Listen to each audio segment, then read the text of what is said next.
नमस्कार मित्रों, मैं CR देवासी आज एक बार फिर आपके सामने मारवाड़ का राठौड़ वंश से लेकर उपस्थित हुआ हूँ। जैसा कि मित्रों, मैंने मारवाड़ के राठौड़ वंश के प्रथम दो जो भाग हैं, उन दोनों भागों में मारवाड़ के राठौड़ वंश की जो ट्रिक्स है वो आपको दो भागों में उसके बारे में आपको जानकारी दी, और उसके बाद में मैं मारवाड़ के राठौड़ वंश का जो पूरा जो इतिहास है उस इतिहास को बताने जा रहा हूँ। और मेरा ये प्रयास आपको कैसा लगता है इसके बारे में आप कमेंट्स बॉक्स में ज़रूर अपनी राय दें, और इसमें जो भी सुधार की गुंजाइश हो उसके बारे में भी अपने विचार रखें। जैसा कि मित्रों, कोई भी जो शासन होता है तो उसमें सबसे सर्वप्रथम यही देखा जाता है, जैसे कि मारवाड़ का राठौड़ वंश, और राठौड़ वंश में यहाँ जो शब्द दिख रहा है वो है राठौड़। ये जो राठौड़ जो शब्द है, इस राठौड़ शब्द की उत्पत्ति किस भाषा से हुई, या फिर ऐसे भी जो शब्द हैं जो इससे मिलते जुलते हैं, जो अन्य भाषाओं में मिलते हैं। जैसे कि राठौड़ वंश है, ये जो राठौड़ शब्द है, अगर संस्कृत में एक शब्द है राष्ट्रकूट, ये जो राष्ट्रकूट शब्द है, कहा जाता है कि इस राठौड़ वंश का ये राठौड़ शब्द है, इसकी उत्पत्ति इसी राष्ट्रकूट से हुई। इसी प्रकार से प्राकृत भाषा में एक शब्द मिलता है जिसे कहते हैं रटौड़। ये रटौड़ और राष्ट्रकूट, ये दोनों शब्द हैं इस राठौड़ वंश या राठौड़ शब्द के पर्यायवाची हैं। यानी कि अगर इनकी जो उत्पत्ति हुई है वो संस्कृत और प्राकृत के ये जो दो शब्द हैं राष्ट्रकूट और रटौड़, इन दोनों से ही इस शब्द राठौड़ शब्द की उत्पत्ति हुई है। जैसा कि दोस्तों कि किसी वंश का जो किसी वंश की जो सबसे सर्वप्रथम जो अध्ययन किया जाता है वो उसकी उत्पत्ति से संबंध ही होता है। यानी कि फलाना जो वंश है उस वंश की उत्पत्ति कहाँ से हुई, एक तो उसका स्थान, और दूसरा उसकी उत्पत्ति के जो विभिन्न सिद्धांत होते हैं उसमें उसके बारे में विभिन्न विद्वानों की क्या विचार है, उन विद्वानों ने राठौड़ वंश के बारे में क्या कहा है। इस पर इसका जो सिद्धांत है उसमें एक सिद्धांत ये है कि जो राठौड़ वंश है वो हिरण्यकश्यप है, उस हिरण्यकश्यप की संतान न थी। उसी प्रकार से भगवान राम के जो पुत्र हैं कुश, जो राठौड़ है जो अपने को भगवान राम के पुत्र कुश की भी संतान मानते हैं, और भगवान राम के पुत्र कुश की संतान मानने वाला ये राठौड़ वंश ही खाली नहीं है। जयपुर का जो कछवा वंश है वो भी अपने को जो अपना जो आदि पुरुष है वो भगवान राम के पुत्र कुश को ही मानते हैं। अर्थात एक तो राठौड़ और दूसरे कछवा वंश है, उनका जो संबंध है वो भगवान राम के पुत्र कुश से रहा है। इसी प्रकार से मित्रों, राठौड़ वंश की जो उत्पत्ति के सिद्धांत है उसमें अगर एक प्रमुख और महत्वपूर्ण सिद्धांत है वो है मूढ़ोत नैणसी का सिद्धांत। ये मूढ़ोत नैणसी महाराजा जसवंत सिंह प्रथम के समय उनके दरबार में था, और इन्होंने दो पुस्तकें लिखी, जिसमें एक का नाम है मारवाड़ प्रगनारी विगत, मारवाड़ प्रगनारी विगत, तथा इनकी दूसरी जो पुस्तक है जिसका नाम है, जो इन्हीं के नाम पर है और जिसका है नैणसीरी ख्यात। ये जो दो पुस्तकें हैं वो नैणसी से संबंधित है। और जैसा कि राजपूत शासक हैं, इन राजपूत शासकों के जो इतिहासकार होते थे तो वो अक्सर, और ये माना भी जाता है कि वो राव होंगे, भाट होंगे या फिर चारण होंगे, लेकिन ये एक ऐसे इतिहासकार हैं जिन्होंने जो जाति से बनिया या फिर महाजन है। और इनकी जो ये पुस्तक है जो मारवाड़ प्रगनारी विगत, इसको राजस्थान का गजेटियर भी कहा जाता है।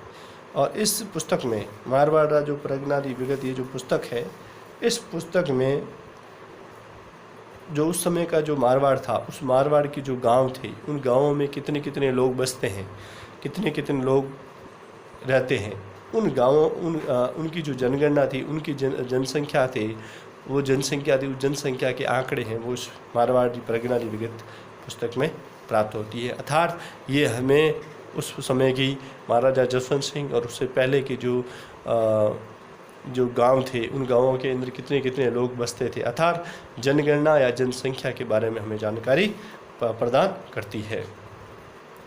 और ये जो मोहनोत नैणसी था, इस मोहनोत नैणसी ने इन्होंने राजस्थान के जितने भी राजवंश हुए, उन सभी राजवंशों के इतिहास के बारे में, उनकी कितनी कितनी शाखाएं हैं। और जैसे कि राठौड़ वंश है, वो राठौड़ वंश में बीकानेर के राठौड़ हैं, जोधपुर के राठौड़ हैं, किशनगढ़ के राठौड़ हैं, धनोप की शाखा है, वागड़ के जो राठौड़ है, जो ये मतलब इस प्रकार से उन्होंने, भले वो राठौड़ वंश हो, फिर कछवा वंश हो, या फिर मेवाड़ का गुहिल वंश हो, इन सभी के इतिहास के बारे में जानकारी मोहनोत नैणसी से प्राप्त होती है। तो इन्होंने राठौड़ वंश से संबंधित भी एक राठौड़ वंश की उत्पत्ति का एक महत्वपूर्ण सिद्धांत दिया है, और उन्होंने माना है कि जो राठौड़ों की जो उत्पत्ति हुई है वो कन्नौज के गहड़वाल वंश से हुई है। कन्नौज के गहड़वाल वंश से इनकी उत्पत्ति हुई है। और कन्नौज का 1170 में जयचंद गैडवाल कन्नौज का शासक बना, और 1194 में चंदावर का जो युद्ध हुआ, उस युद्ध में ये जयचंद गैडवाल था वो मोहम्मद गौरी से पराजित हुआ और उसकी मृत्यु हो गई। और इसके बाद में इसका जो पुत्र था जयचंद गैडवाल का, जिसका नाम था हरिश्चंद्र, वो शासक बना, लेकिन वो भी कुछ समय रहा, बाद में वो भी मर गया। और इसके बाद में कन्नौज के जो गहड़वाल वंश में एक शासक बना जिसका नाम था, ये जो शासक तो नहीं बना लेकिन हरिश्चंद्र का पुत्र था जिसका नाम था चेतराम। और ये चेतराम वहाँ से कन्नौज से निकलकर यहाँ मारवाड़ राजस्थान के क्षेत्र में आ गया। और मैंने आपको पहले जो ट्रिक्स बताई थी, उस ट्रिक्स में भी इसका उल्लेख किया है कि चेत सिंहा आस जगी, अर्थात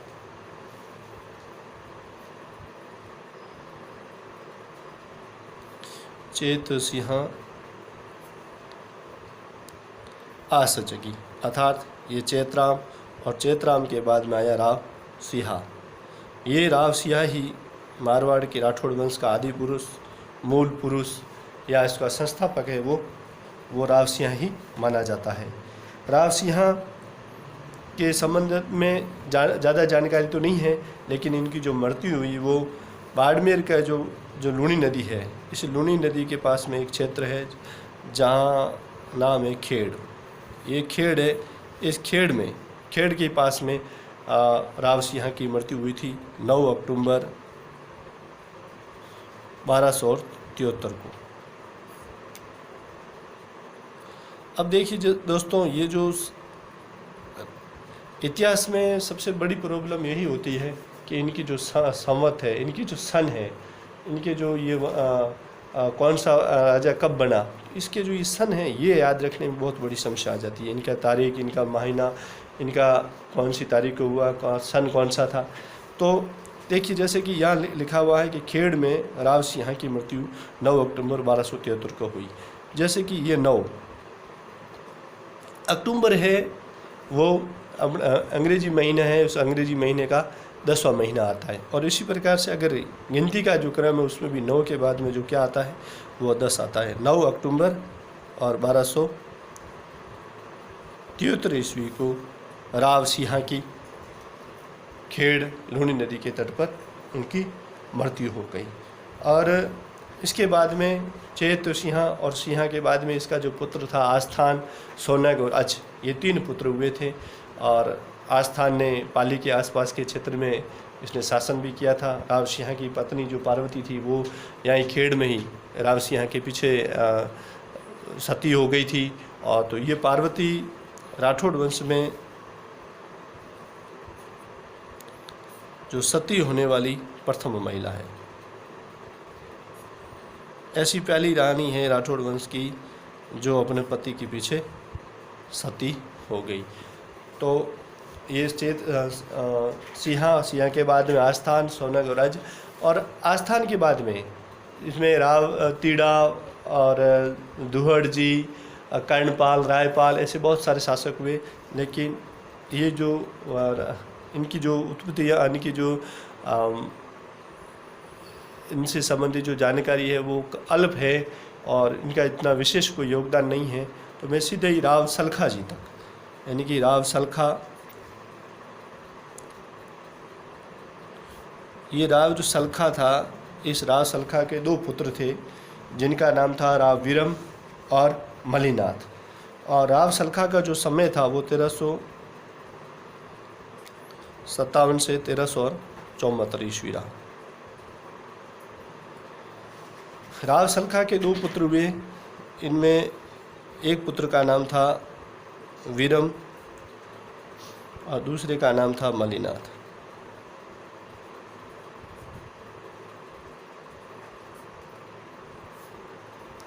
और ये जो जनश्रुतियाँ होती हैं, जो लोगों में प्रचलित जो बातें होती हैं पुराने समय से संबंधित, उसमें भी ये कहा जाता है कि मालेरा मड़े और वीरमरा गड़े, अर्थात जो मलिनाथ का जो राज्य था वो रेगिस्तानी जो क्षेत्र था वहाँ पर मलिनाथ का क्षेत्र था, राज्य था। और वीरमरा गड़े यानी गड़ा यानी कि जो पथरीला जो भूभाग था, वो मारवाड़ का वो भूभाग जो पथरीला भूभाग है, वहाँ पर वीरम का राज्य था या उसका शासन था। वीरम है जो इसका जो समय है वो 1374 से लेकर और 1383 तक रहा। 1374 से 1383। ये जो मलिनाथ है, ये मलिनाथ के नाम पर बाद में इस मारवाड़ का जो क्षेत्र है उसे मालानी कहा गया। और इसी मलिनाथ के नाम पर मोटा राजा उदय सिंह है। जो मोटा राजा उदय सिंह यानी कि जो अपने राजस्थान राठौड़ वंश का जो वंश क्रम है उसमें राव चंद्रसेन के बाद में उनका भाई मोटा राजा उदय सिंह मारवाड़ का जो शासक बना। इस मोटा राजा उदय सिंह ने मलिनाथ के नाम पर राव मलिनाथ पशु मेला आरंभ किया था। और ये जो मलिनाथ पशु मेला है वो बाड़मेर के ही तिलवाड़ा, जो लूणी नदी का तट है, इस तिलवाड़ा के क्षेत्र में ये जो मेला है वो भरा जाता है। और राजस्थान के जो पशु मेले हैं उन पशु मेलों में ये जो पशु मेला है वो सबसे प्राचीन और सर्वाधिक प्राचीन पशु मेला है, वो मलिनाथ पशु मेला है, जो क्षेत्र कृष्णा 11 से लेकर क्षेत्र सुधी 11 तक यानी 1 महीने तक ये पशु मेला है। जो तिलवाड़ा के जो है रेगिस्तानी जो क्षेत्र है इसमें यहाँ पर या जो जिसमें मालानी के घोड़े और कांकरेज और नस्ली की गायें और विभिन्न प्रकार के बैल हैं जो यहाँ आयात और निर्यात करने के लिए इस तिलवाड़ा के क्षेत्र में लाए जाते हैं। तो ये वही मलिनाथ थे और ये मलिनाथ का भाई वीरम। तो मैंने यहाँ भी आपको एक ट्रिक्स बताई थी कि चेत सिंह आस जगी और उसके बाद में वीर चूड़ा रण जोधा जैसे सतल सूजा। वीर चूड़ा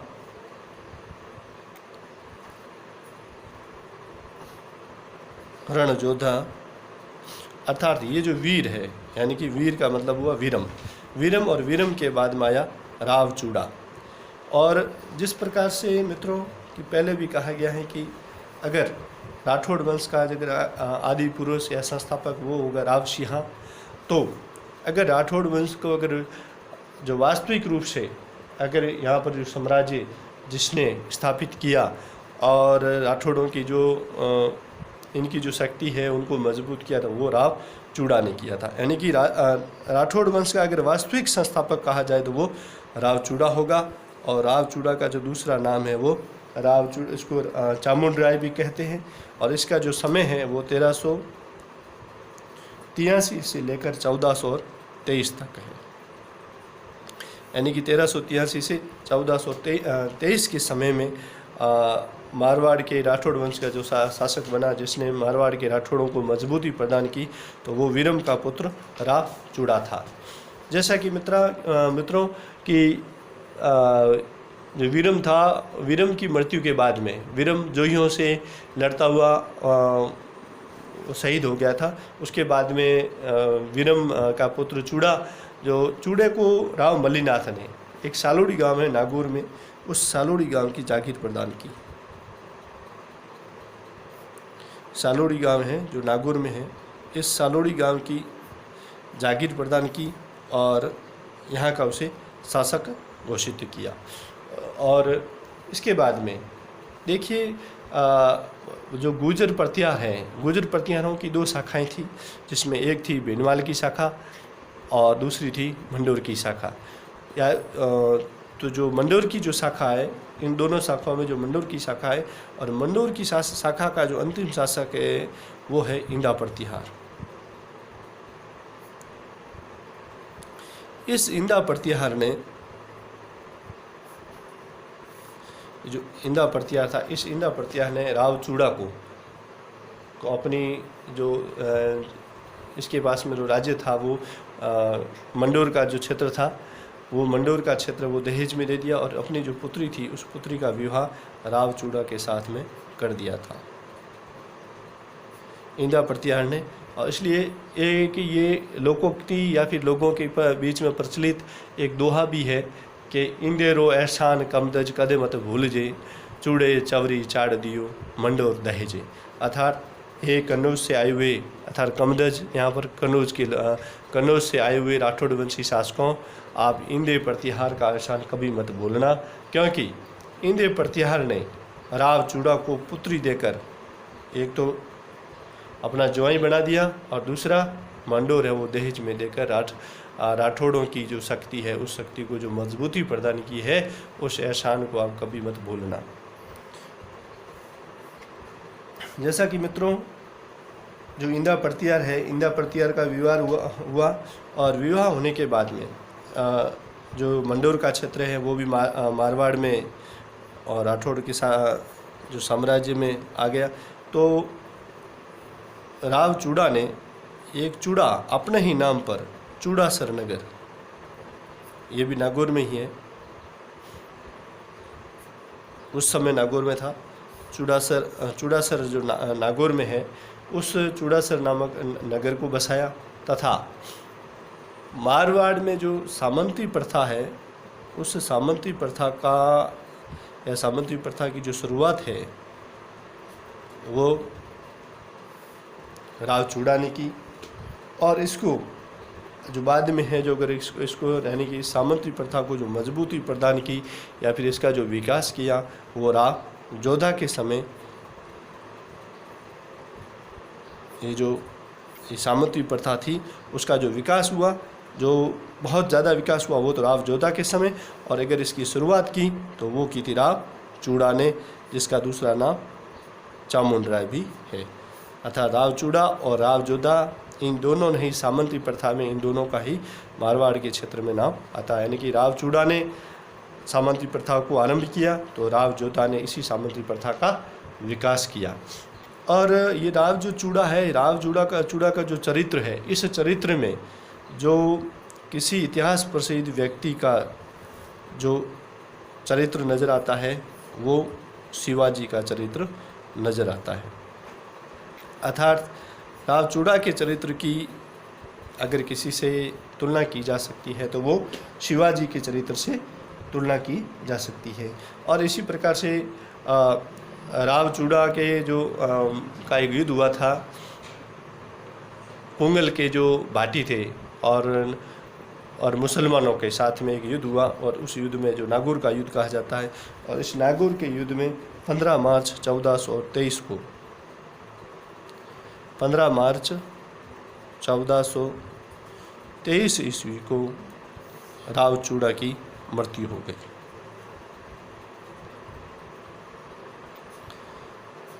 अब देखिए दोस्तों, राव चूड़ा की जब 15 मार्च 1423 ईस्वी को राव चूड़ा की मृत्यु हुई तो इसके बाद में राव चूड़ा का जो ज्येष्ठ पुत्र था जिसका नाम था रणमल, और इनका जो छोटा पुत्र था जिनका नाम था कान्हा, लेकिन राव रणमल को जो है राठौड़ वंश का जो शासक न बनाकर कान्हा को मारवाड़ के राठौड़ वंश का शासक बनाया गया।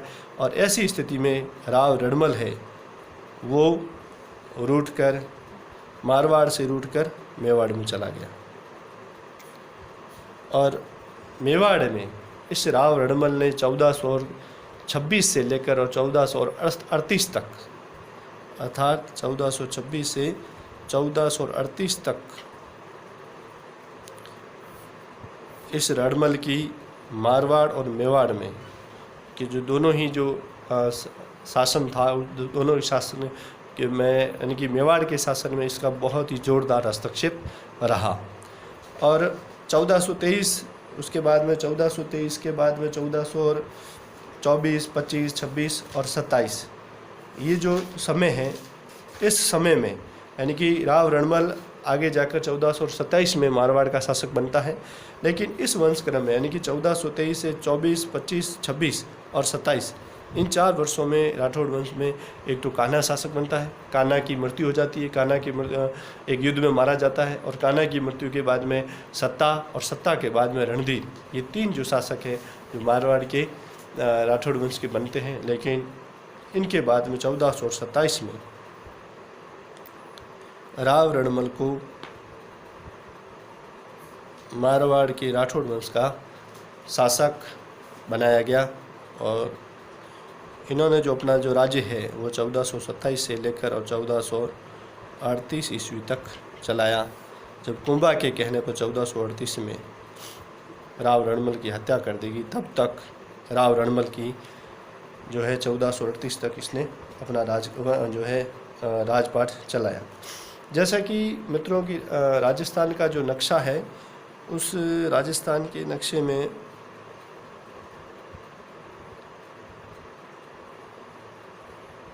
ये है, सही बनेगा पता नहीं,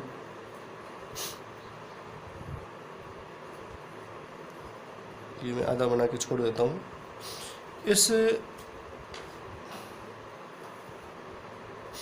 ये जो राजस्थान का जो मैप है, इस नक्शे में जो मारवाड़ का जो क्षेत्र है, इस मारवाड़ के क्षेत्र में जो मंडोर है, मंडोर के पास में ये मंडोर, जैतारण, सोजत और नाडोल, ये जो क्षेत्र था, यानी कि ये तो मंडोर हो गया, ये जैतारण, ये नाडोल और ये जो सोजत है, ये जो क्षेत्र था वो राव रणमल के जो शासन में था, या इसके जो शासन है उस शासन के अंदर यहाँ तक मारवाड़ का जो क्षेत्र था। राव रणमल ने मारवाड़ में, जब मारवाड़ से जब ये रूट कर मेवाड़ में चला गया, तो वहाँ पर उस समय वहाँ मेवाड़ में राणा लाखा का शासन था, और राणा लाखा की वृद्धा अवस्था थी। ऐसे में राव रणमल ने वहाँ पर अपना प्रभाव बढ़ाने के लिए अपनी जो बहन थी जिसका नाम था हंसाबाई, इस हंसाबाई का विवाह राणा लखा का जो ज्येष्ठ पुत्र था जिसका नाम था चूड़ा। एक मारवाड़ के इतिहास में राव चूड़ा आता है, लेकिन जो मेवाड़ का जो है वो चूड़ा है, न कि चूड़ा, यानी कि कुंवर चूड़ा था जो मेवाड़ की राज्य में था। इस कुंवर चूड़ा से अपनी बहन हंसाबाई का विवाह करवाना चाहता था। लेकिन मित्रों, जब ये जो शगुन है, शगुन लेकर जब मेवाड़ के दरबार में राव रणमल के द्वारा जो व्यक्ति भेजा गया था वो वहाँ पहुँचा, तो स्थिति ऐसी बनी कि वहाँ पर उस दरबार में कुंवर चूड़ा नहीं था। और ऐसे में जब वो शगुन का जो नारियल था वो राज्यसभा में उस दरबार में घूमकर जब लौट रहा था, तो उसे कहा गया था कि आप इस नारियल को, शगुन को कुंवर चूड़ा को देना है। लेकिन वहाँ पर उस समय कुंवर चूड़ा नहीं था। और ऐसी परिस्थिति में जब दरबार से शगुन घूमकर बाहर निकल रहा था, तो ऐसे में राणा लाखा ने हंसी और मजाक में कहते हुए कि मेरे साथ में इस बुढ़ापे में किसने ऐसा मजाक किया है।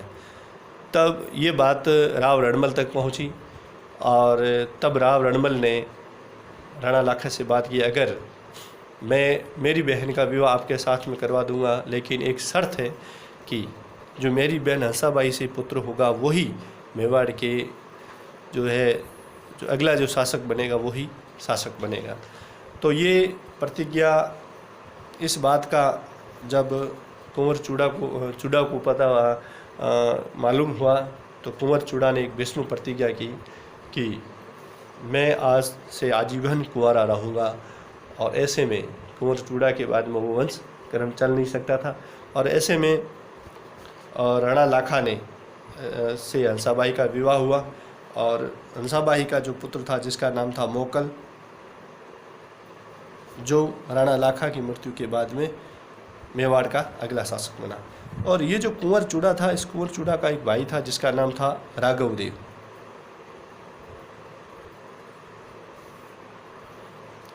इस राघव देव की राव रणमल ने, ये बहुत ही बहादुर और समझदार योद्धा था और ऐसे में राव रणमल को वहाँ पर हस्तक्षेप करना किसी खतरे से कम नहीं था। ऐसे में राघव देव को इसने एक जाल में, यानी कि एक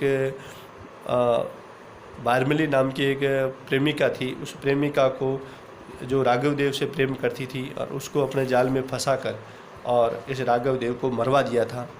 वैसे मारवाड़ और मेवाड़ दोनों ही इतिहास में जो बारमिली है जो नाम है वो आगे मालदेव के समय ही, अगर जो मालदेव की जो पत्नी जो जैसलमेर की रूठी रानी उमादेव थी, उसको अगर उमादेव को रूठी रानी अगर किसी को बनाने में अगर किसी का योगदान रहा है तो वो उसी बारमिली का रहा था।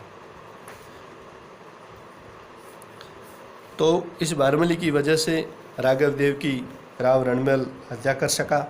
और इसके बाद में जो मोकल है, मोकल के बाद में जब राणा कुंभा मेवाड़ का शासक बना तो उन्होंने राव रणमल का जो हस्तक्षेप था उस हस्तक्षेप को स्वीकार नहीं किया।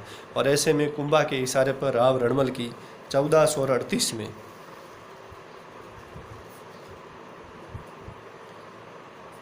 में राव रणमल की हत्या कर दी गई। और तब एक नागरची था, उस नागरची ने राव रणमल का पुत्र था राव जोधा, उस राव जोधा को सचेत करते हुए कहा था कि जोधा भाग सके तो भाग थारो रणमल मारे जाए। और इसी के साथ में मैं आज मारवाड़ के राठौड़ वंश के इस तीसरे पार्ट में मित्रों यहीं तक। मैंने आपको किस प्रकार से इसमें कोई भी किसी भी प्रकार की जो सुधार की गुंजाइश हो तो उसके बारे में प्लीज़ कमेंट्स बॉक्स में अपना कमेंट दें। और आप सभी का धन्यवाद।